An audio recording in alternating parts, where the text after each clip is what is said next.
Hello दोस्तों, कैसे हैं आप सभी। मैं स्वागत करता हूं आपके अपने YouTube चैनल पर जिसका नाम है लीगल पेडागोजी। दोस्तों, इस वीडियो में हम डिस्कस करने वाले हैं स्टैटिक जीके से जुड़े हुए कुछ इंपॉर्टेंट एमसीक्यूज को। और टॉपिक रहने वाला है कि first time in India and Indian festivals. तो पहली बार भारत में क्या हुआ था, सबसे पहले अवार्ड भारत की तरफ से किसने जीता था, और भारत के अलग अलग त्योहार कहां पे क्या मनाया जाता है, उनसे जुड़े हुए क्वेश्चंस को इस वीडियो में डिस्कस करेंगे। उसके साथ ही साथ आपको बताना चाहूंगा कि एक डेडिकेटेड प्लेलिस्ट हमने अलग अलग सेक्शंस की बनाई हुई है हमारे चैनल पर, चाहे वो इंडियन पॉलिटी हो, स्टैटिक जीके हो या करंट अफेयर्स हो, तो आप वहां से जाकर उसको भी देख सकते हैं।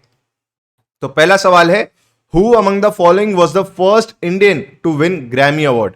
ग्रैमी अवार्ड जीतने वाले पहले भारतीय कौन थे? तो पहले भारतीय थे दोस्तों पंडित रविशंकर। पंडित रविशंकर किस इंस्ट्रूमेंट से एसोसिएटेड थे? सितार से एसोसिएटेड थे। और इन्हें पहले भारत रत्न, जो कि हाईएस्ट सिविलियन ऑनर है हमारे देश का, वो भी मिल चुका है। एक और सवाल आपसे पूछा जाता है कि भारत रत्न जो अवार्ड दिया जाता है उसकी शेप जो होती है वो कैसी होती है? तो पीपल का जो पेड़ होता है उसके पत्ती जैसी शेप होती है भारत रत्न अवार्ड की। अगला सवाल है, who was the first Indian musician to be conferred with Ramon Magsaysay award and also the first Indian to perform in United Nation General Assembly. तो आपसे पूछ रहा है कि पहले भारतीय म्यूजिशियन कौन थे जिनको रैमन मैग्सेसे अवार्ड मिला था? तो वो थे दोस्तों एमएस सुब्बुलक्ष्मी। और एक और बात आपको बताना चाहूंगा, ये पहले म्यूजिशियन भी थे जिनको भारत रत्न मिला था। तो अगर आपसे सवाल पूछे कि पहला म्यूजिशियन कौन था भारत की तरफ से जिसको भारत रत्न मिला था, तो वो भी एमएस सुब्बुलक्ष्मी थे। उसके साथ ही साथ आपको एक और बात याद रखनी है कि ये पहले भारतीय भी थे जिन्होंने यूनाइटेड नेशंस की जनरल असेंबली में परफॉर्मेंस दी थी। तो ये सारी बातें आपको याद रखकर जानी है। अगला है, which of the following is celebrated as Tibetan New year.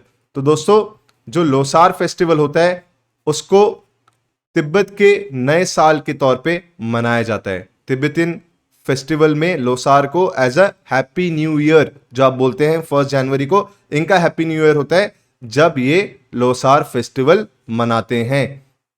उसके साथ ही साथ अगर हम बात करें इन दो त्योहारों की, मेयोको और मुरुंग की, तो दोस्तों ये अरुणाचल प्रदेश से एसोसिएटेड त्योहार हैं। ठीक है, ये बात आप याद रखिएगा। वहीं लाइव अगर आप इस वीडियो को देख रहे हैं तो साथ के साथ बताते हुए जाएं। अगर वीडियो अभी तक लाइक नहीं किया और कंटेंट पसंद आ रहा है तो यार लाइक का बटन भी दबा दो, उसमें कोई समस्या की बात ही नहीं है। और हॉर्नबिल फेस्टिवल अगर आपसे पूछे तो वो नागालैंड का त्योहार है। तो ये सारी बातें आपको याद रखकर जानी है। अगला है, the international sand art festival is usually held in. तो दोस्तों, अंतरराष्ट्रीय रेत कला महोत्सव जो है वो मनाया जाता है उड़ीसा में। ठीक है, ये बात आप याद रखिएगा। और हरियाणा में एक फेमस फेस्टिवल मनाया जाता है सूरजकुंड क्राफ्ट फेस्टिवल, एक वहां पे होता है, तो वो भी आप याद रखिएगा। सूरजकुंड करके एक क्राफ्ट फेस्टिवल ऑर्गेनाइज होता है हरियाणा में, वो भी आप याद रखकर जाएं। अगला है, which Indian city has been declared as city of music by UNESCO. दोस्तों 2015 के आसपास की बात है। 2015 में जो बनारस है, उसको डिक्लेयर किया था यूनेस्को ने as a city of music. अभी हाल ही में बात चल रही है कि ऐसा हो सकता है कि ग्वालियर को भी as a city of music declare किया जाए।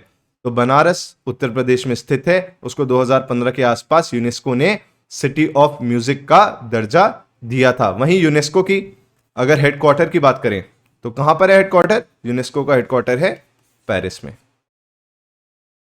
अगला सवाल है, who among the following is the Indian air force first women fighter pilot. तो आपसे पूछ रहा है कि पहली भारतीय एयरफोर्स की महिला फाइटर पायलट कौन है जिनको जम्मू एंड कश्मीर से वो आती हैं और उसमें शामिल किया गया है। तो दोस्तों उनका नाम है माया सुडान। ठीक है, माया सुडान उनका नाम है। ये पहली ऐसी भारतीय महिला हैं जिनको इंडियन एयरफोर्स में शामिल किया गया है जो कि जम्मू एंड कश्मीर से आती हैं। ठीक है, अगर आपसे ये पूछे कि पहली महिला भारतीय फाइटर पायलट कौन है जिनको इंडियन एयरफोर्स में शामिल किया गया था, तो उनका नाम है अवनी चतुर्वेदी। पर अगर आपसे ये पूछे कि पहली महिला फाइटर पायलट कौन है जम्मू एंड कश्मीर से जिनको इंडियन एयरफोर्स में शामिल किया गया है? तो उनका नाम है माया सुडान। अगला सवाल है, who among the following was the first Indian governor of RBI? आपसे पूछ रहा है आरबीआई का पहला भारतीय गवर्नर कौन था? भारतीय गवर्नर पूछ रहा है, ठीक है। तो आंसर होगा सीडी देशमुख। आप कमेंट सेक्शन में मुझे बताइए कि अगर यहां पे शब्द भारतीय ना होता, अगर आप लाइव देख रहे हैं तो लाइव चैट में बताएं, अगर आपसे खाली ये पूछा होता कि पहले गवर्नर कौन थे आरबीआई के, तो आपका जवाब क्या होता? ठीक है, वो कमेंट सेक्शन में आप बताइएगा। वहीं आरबीआई बना था दोस्तों 1935 में, एस्टैब्लिश हुआ 1935 में, नेशनलाइज हुआ 1949 में। तो ये बात भी आपको याद रखकर जानी है। अगला है, who was the first Indian to get Oscar award? Oscar award को एकेडमिक अवार्ड भी कहते हैं। तो आपसे पूछा है पहले भारतीय कौन थे जिनको ऑस्कर अवार्ड मिला? तो दोस्तों वो थे भानु अथैया। क्योंकि ऑस्कर काफी ज्यादा भी न्यूज में था तो ये सवाल आपसे पूछा जा सकता है। भानु अथैया पहले भारतीय थे जिनको ऑस्कर अवार्ड मिला था। इन्होंने कुछ कॉस्ट्यूम शायद डिजाइन किया था, उसके लिए इनको दिया गया था 1983 में। तो ये बात आप याद रखकर जाएं। अगला है, in which country first modern Olympic games were held? पहले मॉडर्न ओलंपिक गेम्स कहां पर हुए थे? तो दोस्तों वो हुए थे ग्रीस में। तो ये बात याद रखकर जाइएगा। ओलंपिक का अगर आप सिंबल देखेंगे तो उसमें 5 रिंग्स कुछ ऐसे बनी हुई होती हैं, और ये 5 रिंग्स जो हैं 5 कॉन्टिनेंट्स को डिपिक्ट करती हैं। ये बात भी याद रखकर जाना, ठीक है। वहीं अगर आपसे पूछे कि इंटरनेशनल ओलंपिक एसोसिएशन का हेडक्वार्टर कहां पर है, तो इसका हेडक्वार्टर है लॉसेन स्विट्जरलैंड में। लॉसेन स्विट्जरलैंड में इसका हेडक्वार्टर है। ये भी बात आप याद रखकर जाएं, ठीक है। अगला है, from which city did Jeevan Rekha India's first hospital train started its journey? तो आपसे सवाल पूछ रहा है कि जीवन रेखा नाम से एक ट्रेन चलाई जाती है जो कि पूरा एक हॉस्पिटल ही है, ठीक है। तो वो किस शहर से उसकी शुरुआत हुई थी? तो वो हुई थी दोस्तों मुंबई से शुरुआत। तो दोस्तों सीयूईटी रिलेटेड हम बैचेस रन कर रहे हैं। जीएस का आज एक बैच शुरू होने वाला है जिसकी डेमो क्लासेस, 2 डेमो क्लासेस आपको दी जाएंगी। उसके लिए आपको करना क्या है, आपको हमारी मोबाइल एप्लीकेशन डाउनलोड करनी है, लीगल पेडागोजी नाम से, गूगल प्ले स्टोर पे अवेलेबल है। उसके बैचेस वाले सेक्शन में जाना है। बैचेस वाले सेक्शन में जाके आपको बैच कोड में ये डालना है GSCUET, और फिर हम आपको ऐड कर देंगे और आप डेमो क्लासेस ले सकते हैं। उसके अलावा मेरा करंट अफेयर्स का बैच, पॉलिटी का बैच, मॉक टेस्ट हमारे, वो सब भी हमारी मोबाइल ऐप के स्टोर सेक्शन में अवेलेबल हैं। अगर आप मैथ्स पढ़ना चाहते हैं तो निखिल सर मैथ्स पढ़ा रहे हैं, उस पर काफ़ी वीडियोस उनकी डली हुई हैं, उसको आप देखें।